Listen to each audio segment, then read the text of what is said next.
get his revenge. Yeah, the young player from the UK seeking revenge on this Austrian beast, I'd say, because Sandro is, I'd say, the best Bowser right now in Europe, potentially, if not the best Bowser in Europe. And Sandro has, yes, as you said, a winning record against Bloom. We saw the Wanted, in which he won 3-2 against Bloom4eva.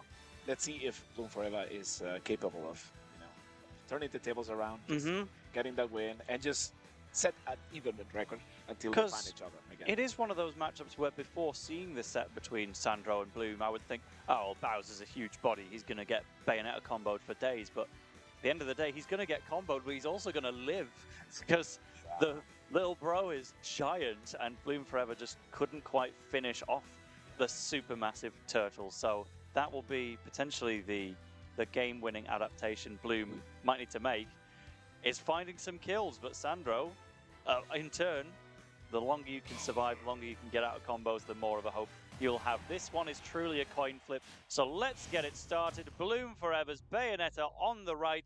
We got Sandro with Bowser emerging on the platform, and let's start best of 5 territory. Top 64 begins. Yeah, and we as you said, this matchup is going to be pretty interesting because Bloom4eva is going to get these huge strings on Sandro, but again, Bayonetta struggles to get those kills. Well, Okay, from competitive gaming. I haven't seen that. I haven't seen that yet on a top. And game 1 goes to Bloom4eva. We got items, so that was such a beautiful stuff. You know what's funny as well? Bloom had the perfect start to that game, just comboing immediately, nearly killed off it as well, and then the game is cancelled because the rules had not been set. That's one of the highlights of the tournament already. This bomb!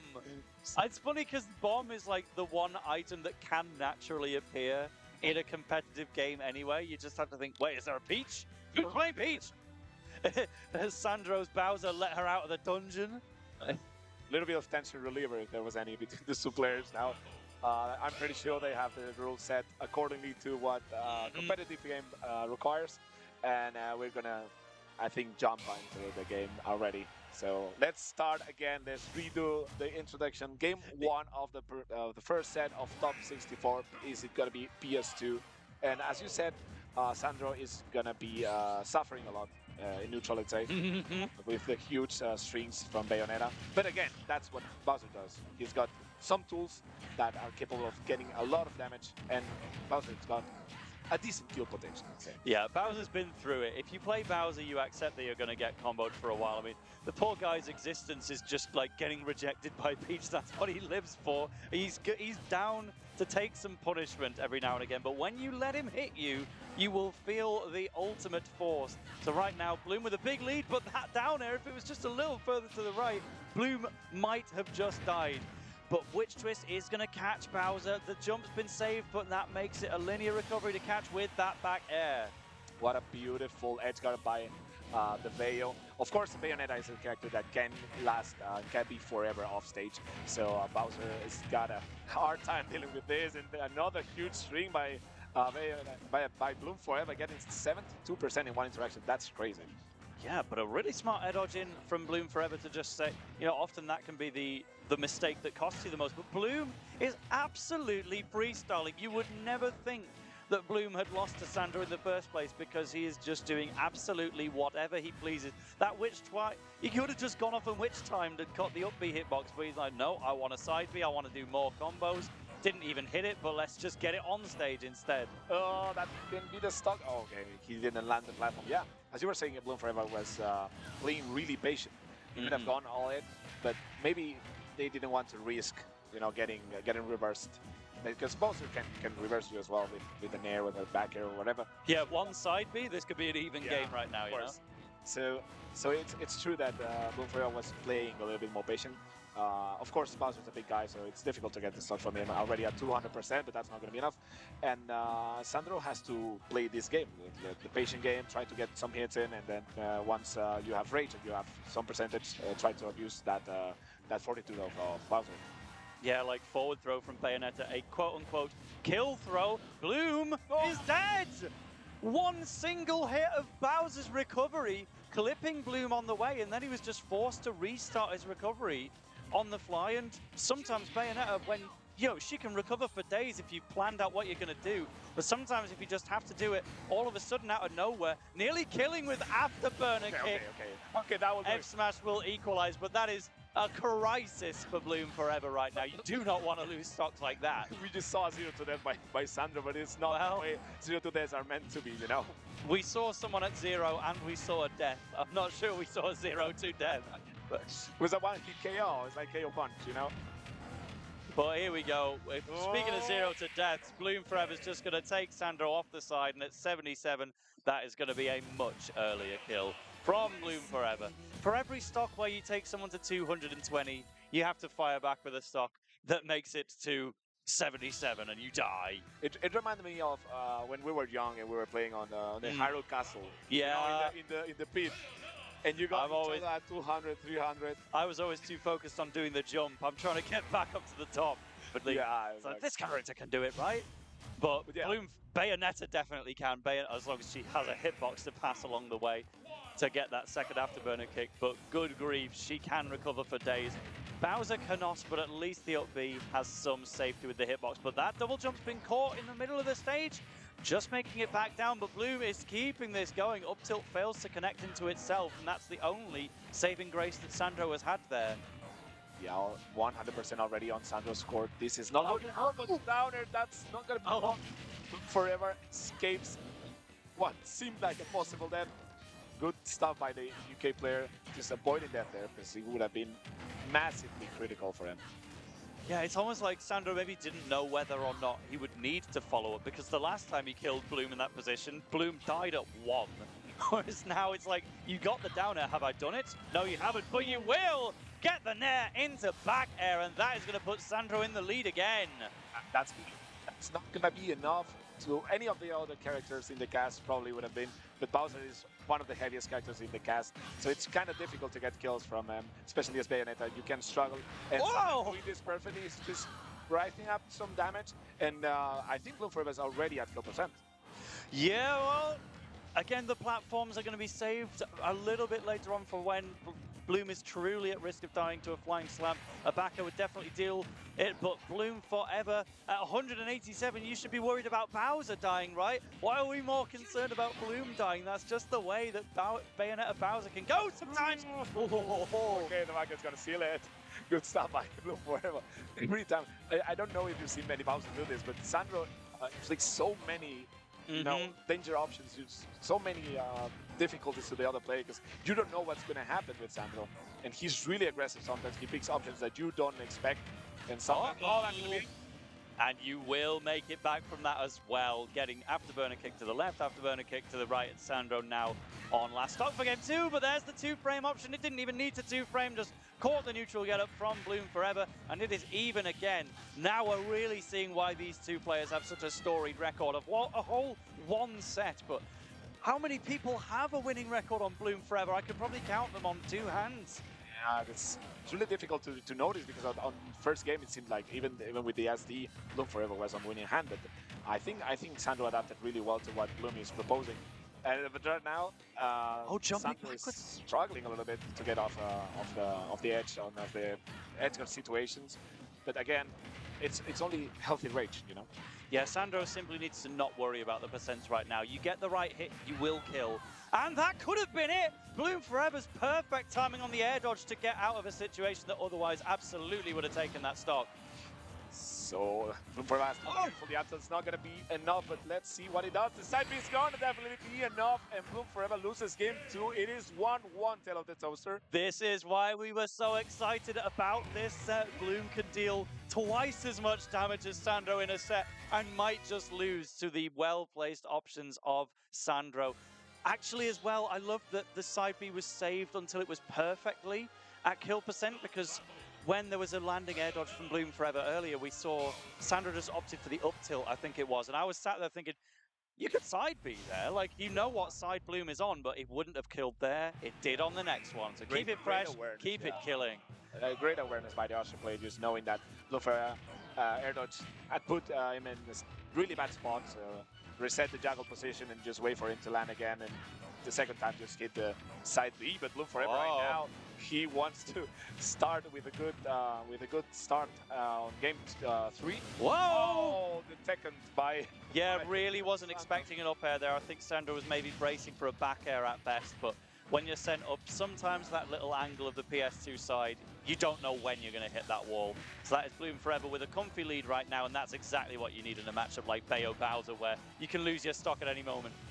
After the second game in which we saw Bloom a little bit more shaky than in game 1, he just got himself covered right now. He's got the stock lead, he's got the comfortable lead on second stock as well, and Sandro may lose his second stock as well. The jab is going to do it. Will indeed. The aerial jab. Let's call it aerial jab, okay? Yeah, basically. And so now Bloom will be back to, absolutely waiting out the down air. That's the first time Sandro had done a down air out of disadvantage, but Bloom still just absolutely knew it was coming.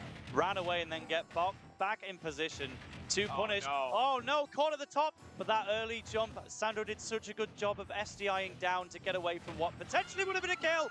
That was a re-grab, and the down B was enough. Sandro getting the first stock. It looked like a 3 stock. Sandro was, no, I'm not gonna let you do it, boy.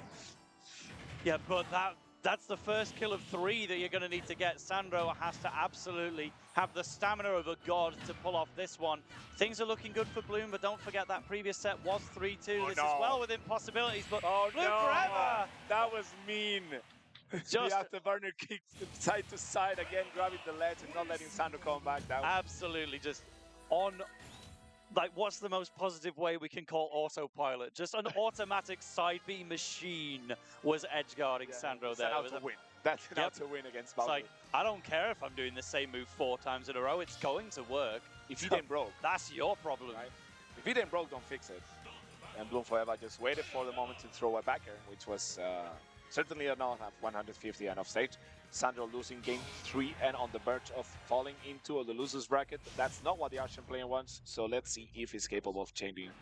Yep, here we are. Pokemon Stadium 2 for the entire set. Sandro needs to win these next 2 in a row. Sandro, by the way, was not even seeded to make it this far in the first place, but I think there was a DQ on his route, and then he made an No, it wasn't a DQ. He made an upset. He beat an Austrian player who made an upset on the way there. Now it sets up the Sandro-Bloom rematch that we've been so excited for, but Bloom is taking the reins and wants to take it all the way to the side. Forward air, just jumping out of it is Sandro. With the weight of the gods, he will survive. Yeah, what a DI as well by Sandro, just avoiding those potentially hits that would take the stock. But again, Bloom4eva is relentless, 152 already, full rage on Sandro, but it's not going to help him get the stock because Bloom4eva has barely even been touched. Yeah, Sandro is just waiting for the game to start. You can tough guy through that jab combo though. The bash from Bloom4eva to get out of a grab at 0 immediately. Hello, but you know what? Sandro is finding those opportunities anyway. Bloom was at 1%. We've seen Sandro literally get a kill at 1 earlier in this set, so you can never rule anything out. Yeah, and it's basically even. If Sandro gets ahead, Bloom4eva is already on kill potential. So yeah, Bloom is still looking for the same kill options that he would have been looking for at like 150, 160. Forward throw is still not enough on a character like Bowser. Nair is still not enough on a character like Bowser. And a really good early recovery from Sandro to make it back, preempting Bloom's runoff Nair, sorry. 256 on Sandro, and that is still not enough to kill. Okay, finally the backer is going to seal the first stock of Bloom4eva. You know, when you get someone to 260 and you don't get the kill, you can get a little bit anxious, you can get a little bit nervous, you can commit more mistakes. So it's interesting to see Bloom4eva just playing so non-committal, but at the same time so aggressively. Yeah, but the second up tilt is not going to find its mark. So Sandro, with a quick footstool, finding the way back to the stage. That is Bowser's biggest struggle. Getting out of disadvantage is so hard for Bowser. So Sandro has made such good decision-making on the fly to get away from some of those Bayo combos. But sometimes there's only so much you can do. He has a fairly linear recovery, and when you are forced to recover one way, you have no choice but to do it. And Bloom is, this game in particular, taking complete advantage. Yeah, it seems like a continuation of game 3. Sandro is not finding the answer to what Bloom4eva is proposing. The tools Sandro's are not working so far, and Bloom4eva sits comfortably at a huge lead right now, almost 2 stock difference. And I think Sandro is struggling so much to get back to the stage, but besides the struggles, I think it's a character struggle more than Sandro, because Sandro is mixing up his recoveries and his pulls very well. It's just like Bloom4eva's all over the place. Yeah, and now we're seeing, beautiful. Yeah, really good forward tilt, and so it's even stocks. Bowser's on 222, but we've learned one thing from this set, and that is to ignore the percents. I'm not going to call them a winner until we see that stock taken. Sandro is getting things started with the Whirling Fortress on the ground, that up B out of shield, the one perk they gave this heavyweight character. And now the battle of the neutral airs as well, but Bloom's maybe a little bit better here. Doesn't hold it on. It's not quite going to kill, but the forward throw at this position will do it. Yeah, it's so fun to see Bloom4eva like rack up like 200% and the stock is not gone. And then you're like, have to be really careful because anything that Bowser does, especially with Rage, is going to be really, really dangerous for Bloom. But that means winner's side stock for Sandro. If you drop this one, you are heading to the losers bracket, and no shame in that against Bloom4eva, but you don't want that 1-1 set record on your life, right? You want to get the true 2-0. The up smash could have set something up there. Oh, the retreating flying slam, not quite killing, even on the platform, but one potential recovery punish with something like a forward tilt will do it. Bloom4eva living again, that move ever so slightly staling. I'm sure the next one would do it regardless. He's searching for it, he's looking for that side B, but it's Bloom4eva who finds a grab and puts Sandro in a juggle position, which he escapes really, really fast. And Bloom4eva's right now not connecting almost anything. Sandro is escaping all the tools, but let's see if this is gonna be enough. Not quite. Heavy guy, but that double jump is gone, and that means the back air setup is right there available for Bloom4eva. Gets the run back after ultimate wanted for, and now the set record is 1-1 lifetime, and Bloom4eva will move on further in the winner's bracket, and that has got to be a huge relief for the guy. Yeah, I mean, it's the first time you beat a guy who's beaten you, so I mean, they haven't, to be fair, they haven't fought that much. And the time they fought, I think maybe Sandro was kind of unknown. So maybe the young player got a little bit, overconfident.